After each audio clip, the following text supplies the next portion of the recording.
आप सभी को नमस्कार। आज हम रामकृष्ण के व्यंग्य चेतना एवं चयनित व्यंग्य रचनाएं प्रेम जन्मेजय के द्वारा संपादित आत्मिक प्रकाशन इस पुस्तक पर चर्चा एवं लोकार्पण में हम सभी सम्मिलित हैं। हमारे बीच में वरिष्ठ साहित्यकार, जाने माने कवि आलोचक डॉक्टर निश्चल सर हैं,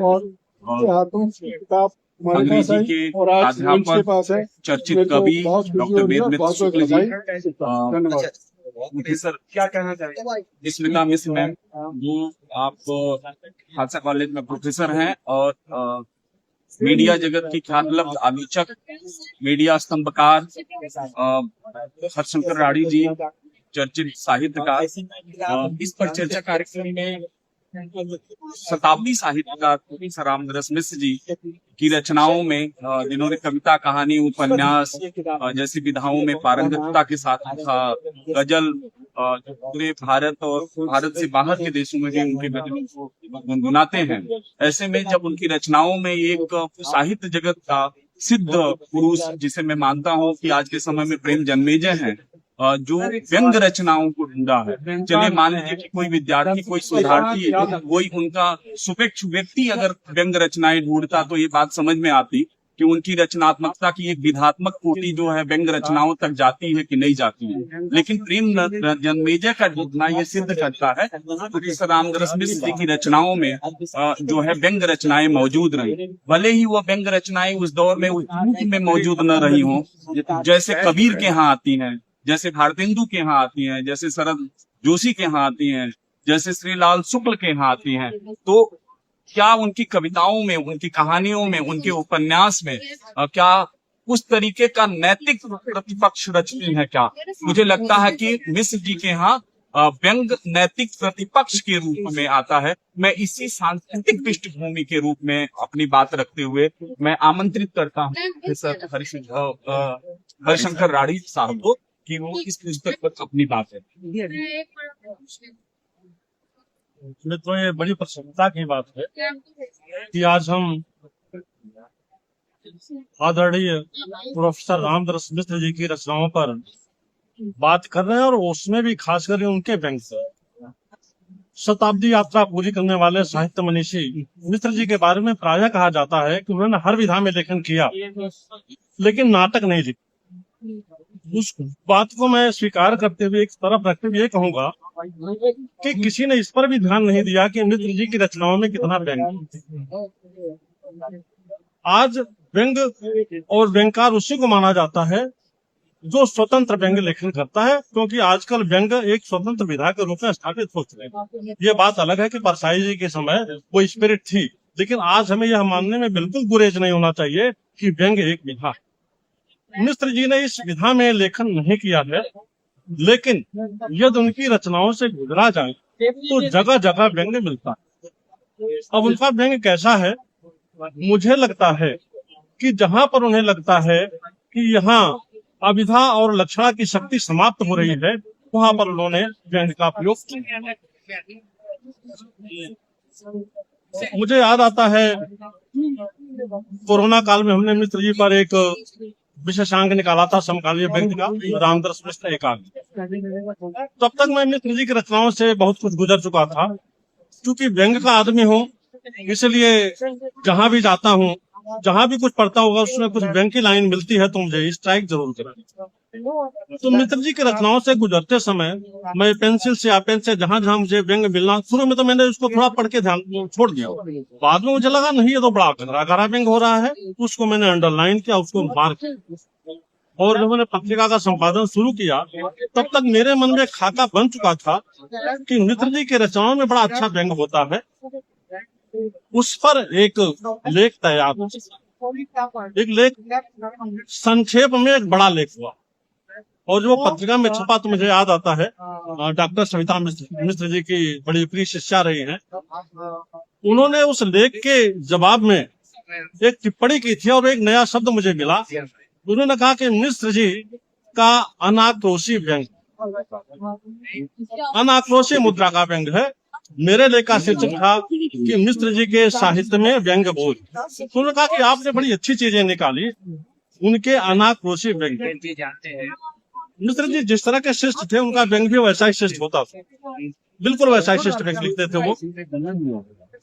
और मिश्र जी का व्यंग जो है कहीं कहीं कथ्य में मिलता है, कहीं शिल्प में मिलता है, कहीं भाषा में मिलता है और निष्कर्ष में मिलता है। आप याद करेंगे उनकी एक कहानी है सर्पदंश। उस सर्पदंश कहानी के आखिर में आप जाएंगे तो उसमें निष्कर्ष का जो व्यंग मिलता है वो शायद किसी व्यंगकार के निष्कर्ष में मिलता हो। उनकी कहानी सड़क, उन्होंने उसमें खादी को जिस तरह से विभाजित करके दिखाया है वो अपने आप में एक इतना गहरा व्यंग है कि उसे आज के राजनेताओं को समझना चाहिए। नहीं समझते हैं वो बात अलग है, अभी उस पर बात हो गई थी। तो मिश्र जी ने अपने कविताओं में, कहानियों में और लेखों में खूब व्यंग का प्रयोग किया। अगर आप उनके निबंधों से गुजरेंगे, जैसे नया चौराहा से आप गुजरेंगे तो उसमें आपको जगह जगह व्यंग मिलेगा और वो कोई चीज नहीं छूटती। आजकल व्यंग में चर्चा होती है किस विषय पे लिखा जाए, किस पे ना लिखा जाए। एक जगह उन्होंने लिखा हुआ नया चौराहा में कि आजकल साहित्यिक विमर्श होते हैं तो कुछ लोग अपने विचार ऐसे फेंकते हैं, तुलना देखिए उनकी, कुछ लोग अपने विचार ऐसे फेंकते हैं जैसे लोग होली में जलाने के लिए पुरानी चीजें। अब अगर इस बात को गहराई से देखा जाए तो कितना गहरा उन्होंने व्यंग किया है। उनकी 2 पुस्तकें जिन पर बहुत बड़े सम्मान मिले, एक पर व्यास सम्मान मिला और एक पर साहित्य अकादमी मिली। व्यास सम्मान मिला आम के पत्ते। आम के पत्ते कविता को आप पढ़ेंगे तो उसमें अंतरधारा में व्यंग, और वो क्या दिखाता हमें कि हमारी नई पीढ़ी जो शहरों में रह रही है वो प्रकृति से कितनी दूर होती जा रही है। वो पूजा के लिए आम के पत्ते ढूंढ रही है और किसी और पत्ते को आम का पत्ता समझ रही है। इस बात को हमें नोटिस करना होगा कि हम कहाँ जा रहे हैं और यही व्यंग का उद्देश्य होता है। आग की हंसी जिस पर मिश्र जी को साहित्य अकादमी का सम्मान मिला, उस आग की हंसी के बहाने उन्होंने बड़े लोगों की हंसी पर जिस तरह का प्रहार किया और जिस शालीनता से किया है वो अन्यत्र दुर्लभ थे। ऐसे कवि, ऐसे लेखक जो जबरदस्ती बैठ करके लिखते हैं, बात स्त्री विमर्श की करते हैं, स्त्री मुक्ति की करते हैं और स्त्री का शोषण करते हैं, उस पर भी उनकी कविताएं पढ़ी जानी चाहिए, उसमें व्यंग होता है। तो बहुत ज्यादा तो मैं नहीं कहूँगा, मैं इस बात पे प्रसन्नता व्यक्त करता हूँ कि चलिए इस बात पर तलाश शुरू हुई कि मिश्र जी की रचनाओं में कितना व्यंग है। मैंने एक छोटा लेख लिखा, आज उस पर एक बड़ी पुस्तक आई है और वो पुस्तक भी आई है व्यंग के वरिष्ठ साहित्याक्षर आदरणीय डॉक्टर प्रेमचंद नेजा जी के द्वारा, जो व्यंग को समझते हैं, व्यंग खुद लिखते हैं और व्यंग की आलोचना में है। तो ऐसे व्यक्ति से शुरुआत होना खास करके हम व्यंगकारों के लिए गर्व की बात है कि हमारी बिरादरी ने उन लोगों में व्यंग तलाशना शुरू किया है जिनमें हमने तलाश नहीं की है। क्योंकि व्यंग को स्थापित करना है तो जो अव्यंग्यकार प्रसिद्ध साहित्यकार हैं उनकी रचनाओं में व्यंग हमें ढूंढना पड़ेगा और उसको सामने लेना पड़ेगा। बात अगर शुरू हुई है, चली है तो दूर तक जाएगी। अभी ये एक शुरुआत मात्र है। मैं बड़े दावे के साथ कहता हूँ कि मिश्र जी की समग्र रचनाओं को पढ़ा जाए तो उससे व्यंग के बड़े बड़े ग्रंथ तैयार हो सकते हैं। बहुत सी कहानियां उनकी हैं जिसमें पूरा का पूरा व्यंग है और उस पर बात होनी चाहिए। मैं इस पुस्तक के लिए आदरणीय प्रेमचंद नेजा जी को साधुवाद देता हूँ और मेरे ख्याल से ये पहला पुस्तक मेला है जिसमें हमारे बीच में आदरणीय मिश्र जी नहीं है। अगर वो हमारे बीच में होते, यहाँ बैठे होते, तो हमारी बात सुन करके वो मंद मंद मुस्कुरा रहे होते, हल्का हल्का सिर हिला रहे होते और बात खत्म होने के बाद हमें शाबाशी दे रहे होते। ऐसे मिश्र जी को मैं सादर नमन करता हूँ, श्रद्धांजलि देता हूँ और इस पुस्तक के लिए मैं सभी को बधाई देता हूँ। बहुत सुंदर राड़ी सर, आपने बिल्कुल मिश्र जी की रचनाओं के जरिए मिश्र जी की रचनाओं में व्यंग कहाँ पाया जाता है उसको आपने रेखांकित किया। इस पुस्तक में भी प्रेमचंद नेजा ने कहा है कि मिश्र जी में व्यंग तो व्याप्त है लेकिन वो सायास जो है सार्थक व्यंग की बात करते हैं मिश्र जी। और एक गांव पर जब बात कर रहे हैं, जल टूटता हुआ और आपने आम की हंसी और आम के पत्ते के जरिए जो एकात्मक व्यंग है उसका आपने किया। जल टूटता हुआ और पानी के टाकी में व्यंग किस रूप में मौजूद है वो हमको देख सकते हैं। 1965 से 69 के बीच में जब वो रचना आ रही है 68 में, और फिर लाल शुक्ल का राग दरबारी आ रहा, तो वो किस तरीके से उसको उपन्यास के जल टूटता हुआ को आंचलिक उपन्यास की श्रेणी में और व्यंग्यकार के रूप में हम इसको किनारे कर देते हैं। खैर वो बहस का मुद्दा है, लेकिन ये ध्यान देने योग्य बात है कि जो आपने रेखांकन किया वो बहुत सटीक किया। अब मैं अपने बीच में वरिष्ठ प्राध्यापक, आलोचक, कवि डॉक्टर वेद मित्र शुक्ल को आमंत्रित कर रहा हूं कि ये पुस्तक पर आप प्रकाश डालें। बहुत बहुत धन्यवाद। पहले तो अद्विक प्रकाशन को बहुत बहुत बधाई। और जहाँ तक गुरुवर रामदरस मिश्र जी के साहित्य का सवाल है, प्रश्न है, वो जीवन को उन्होंने लिखा है। और जब कोई जीवन को लिखता है तो उसमें सारे रस, सारी विधाएं, सारी उपविधाएं आ ही जाती हैं। हमारे साथ इस सभा में जिन्होंने व्यंग साहित्य का इतिहास ही लिखा है, ऐसे सुभाष चंद्र जी भी उपस्थित हैं। फिर जब गुरुवर रामदरस मिश्र जी ने इतना विपुल साहित्य लिखा है तो उसमें व्यंग कैसे नहीं होगा। आदरणीय ओम निश्चल जी बैठे हैं, वो योजना कर रहे थे किस प्रकार से बाकी विमर्श जो हैं, दिव्यांग विमर्श है, स्त्री विमर्श है, यहाँ तक कि वृद्ध विमर्श है, ये सारे विमर्श गुरुवर रामदरस मिश्र जी के विपुल साहित्य में आते हैं। और उनको कैसे छुआ जाए, जो संभावनाएं हैं वहां तक कैसे पहुंचा जाए।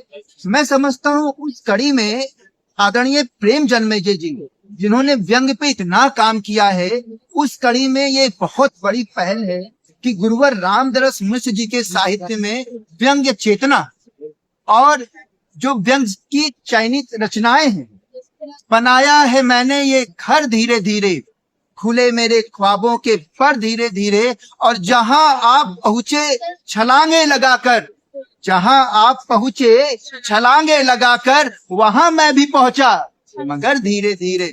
छलांगे लगाकर पहुंचना और धीरे धीरे पहुंचना कितना बड़ा व्यंग्य है। और गुरुवर रामदरस मिश्र जी की यही पहचान है। आपने आपकी हंसी की बात की, जिसको साहित्य अकादमी पुरस्कार मिला, आम के पत्ते की बात की, जिसको साहित्य अकादमी पुरस्कार मिला। हम लोग सोच ही नहीं पाते हैं इतना गंभीर साहित्य किस प्रकार से व्यंग के पुट को छिपाए हुए है, किस प्रकार से व्यंग के पुट को लिए हुए है। ये एक सामर्थ्यवान शिष्य आदरणीय प्रेम जन्मेजय जी, जो गुरुवर रामदरस मिश्र जी के रहे, उनके द्वारा ही संभव हो सकता था। और उनके रहते हुए जब मैं देखता था कि जो व्यंग यात्रा आज की इतनी बड़ी पत्रिका है और उसमें गुरुवर रामदरस मिश्र जी के व्यंग रचनाएं छप रही हैं, तो निश्चित रूप से हम जैसे युवा भी उसको पढ़ने की कोशिश करते हैं। बाजार को निकले हैं लोग यहाँ घर को बेच के घर को, बाजार को निकले हैं लोग बेच के घर को। मैं याद करता हूँ, घर में नहीं दाने अम्मा चली बनाने, घर में नहीं ये लोग का जो व्यंग है, बाजार को निकले हैं लोग।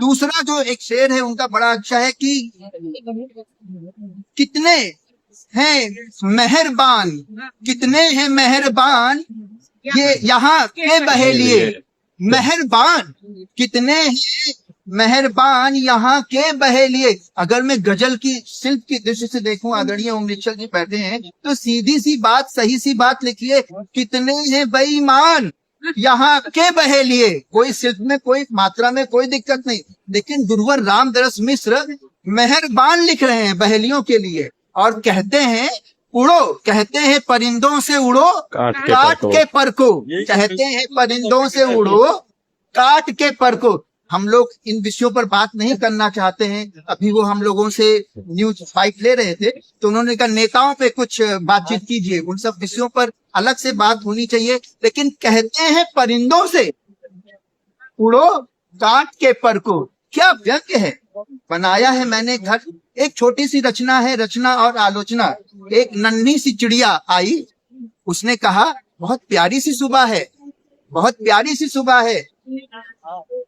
सूरज ने रात का दरवाजा खोला है, सूरज ने रात का दरवाजा खोला है, तभी मिचमिचाते हुए कुछ उल्लू जागे और उन्होंने कहा अभी तो मुर्गों ने बांग दी ही नहीं है, सुबह कैसे हो जाएगी। ये और उसका शीर्षक गुरुवर रामदरस मिश्र जी देते हैं, रचना और आलोचना। ये गुरुवर रामदरस मिश्र जी की व्यंग दृष्टि थी। क्योंकि वो पूरा जीवन लिख रहे थे, इसलिए निश्चित रूप से उन्होंने कई आयामों को इस तरीके से रेखांकित नहीं किया है। आने वाला समय और उस समय का ये एक काम है कि उन विषयों को रेखांकित करें। मैं आदरणीय प्रेम जन्मेजय जी को और विशेष रूप से अद्विक प्रकाशन को, जिन्होंने इस विषय को लिया और इस पुस्तक मेले में हम सब उपस्थित हैं आज गुरुवर रामदरस मिश्र जी की व्यंग चेतना के साथ, बहुत बहुत आभार, बहुत बहुत बधाइयां अद्विक प्रकाशन और प्रेम जन्मेजय जी, बहुत बहुत धन्यवाद। आभार वेद मित्र जी, आपको हमेशा सुनना गुरुवर के और भी रामदरस मिश्र के साहित्यिक रचनाक्रम से परिचित होना होता है। निश्चित तौर पे आपने एक शोध दृष्टि जो मिश्र जी के रचनाक्रम के भीतर मौजूद व्यंग रचनाएं हैं उस पे आपने प्रकाश डाला। मैं इसी कड़ी में प्रोफेसर स्मिता मिश्र मैम हमारे बीच में मिश्र जी की है। क्या आप इस तरीके से रचना धर्मिता से आप चूंकि परिचित नहीं है पिताजी के रूप, क्या उस सच में उस रचना धर्मिता में व्यंग दिखाई देता है, या हमारे जो बूढ़े बुजुर्ग रहते हैं कि अच्छा आप उठोगे नहीं तो आप पढ़ोगे नहीं, तो वो कहीं कुछ है, आप कुछ उस तरीके से बात। सबसे पहले प्रेम जन्मेजय जी को आभार, अद्विक प्रकाशक को आभार कि जिन्होंने एक नए क्षेत्र को लेकर के पिताजी के ऊपर केंद्रित पुस्तक निकाली है। जो बात अमरेंद्र आपने कही है, पिताजी व्यंग्य करने के लिए व्यंग्य नहीं करते, ये एक बहुत महत्वपूर्ण बात है। जबकि राग दरबारी में हमें हर पंक्ति में ऐसा लगता है, ये बात निरर्थक नहीं हो सकती है कि वहाँ पर हर पंक्ति में व्यंग्य है, लेकिन पिताजी रामदरस मिश्र जीवन और लोक के रचनाकार है।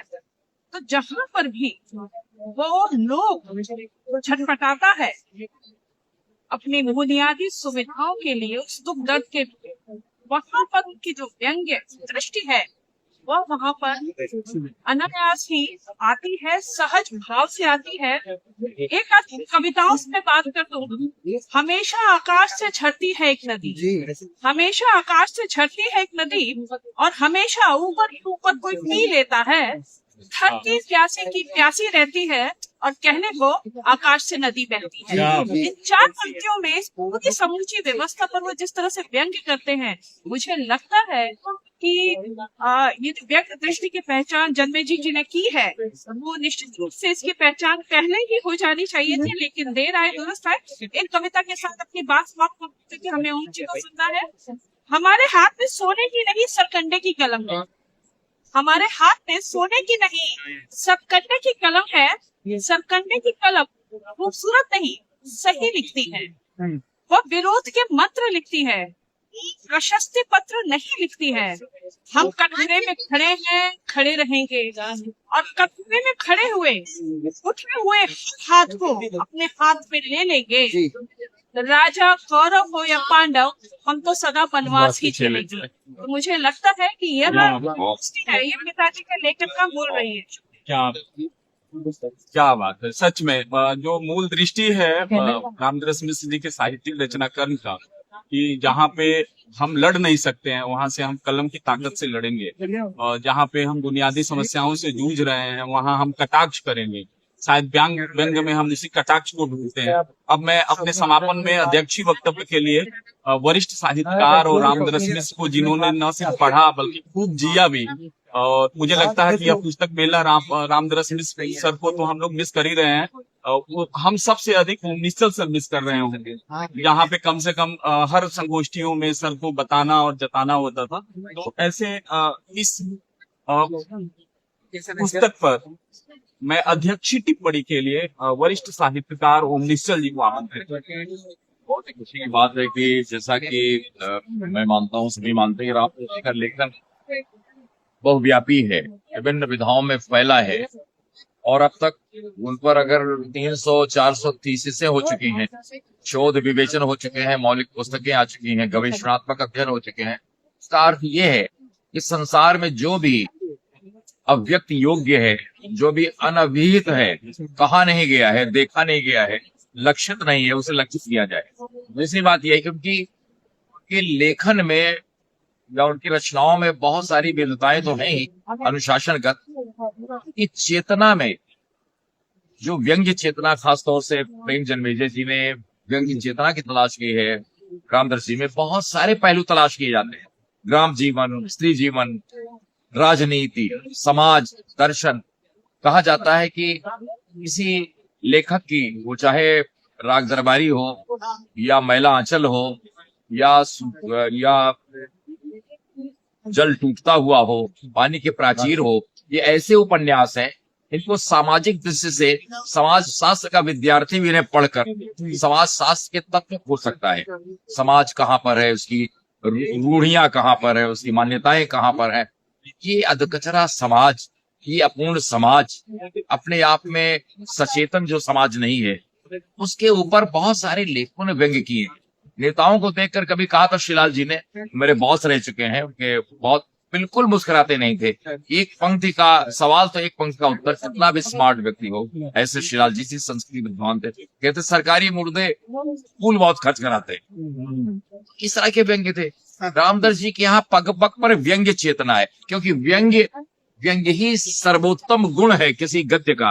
ध्वनि जिसे कहा जाता, ध्वनि काव्य से आत्मा ध्वनि, ध्वनि क्या आती, तो ध्वनि जो है गुणीभूत व्यंग्य, ये है लक्ष्य। और देखिए उनकी कहानियों में सड़क की बात आ गई।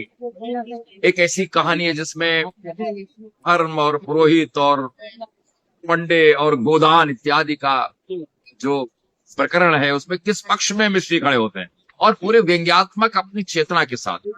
दो कविताएं हाथ अभी सुनाई, कितनी रचनाएं सुनाए। इस हाथ से मैंने आगजनी पर कविता लिखी, आरक्षण पर लिखा, अयोध्या प्रसंग पर टिप्पणी लिखी, आतंकवाद के विरुद्ध अभियान चलाया, संप्रदायवाद के विरोध में, लेकिन कहाँ छिपे रहे भगोड़े दिल जलते समय में, सब लिख रहे थे तुम कहाँ थे। अब रामदर्श जी का व्यंग्य चेतन कि लिखना क्या होता है, वो जो लेखक प्रदर्शन धर्मी है उसका नहीं है, लोकार्पण कराता फिर रहा है। इस जलते समय में वो चुप रहा और शायद मेरी चिकनी हथेलियां देखता रहा, फिर धीरे धीरे अपने दोनों हाथ फैला दिए, वो झुलसे हुए थे। बोला मैंने एक जलते मकान में से एक बच्चे को बचाया, तो फिर अस्पताल में पड़ा। अब क्या होना चाहिए था, एक समाधान भी सुझा दिया। कहाँ है हत्यारे, पूछ रहा है मंच पर। वो मंच ललकार रहा था, साथियों ये आंसू का नहीं आग का समय है, फेंक दो बेकायर शब्द जो आंखों को तरल बनाते हो, उठा लो तेजाबी शब्द जो कलेजे में फौलादी आग दहकाते हो।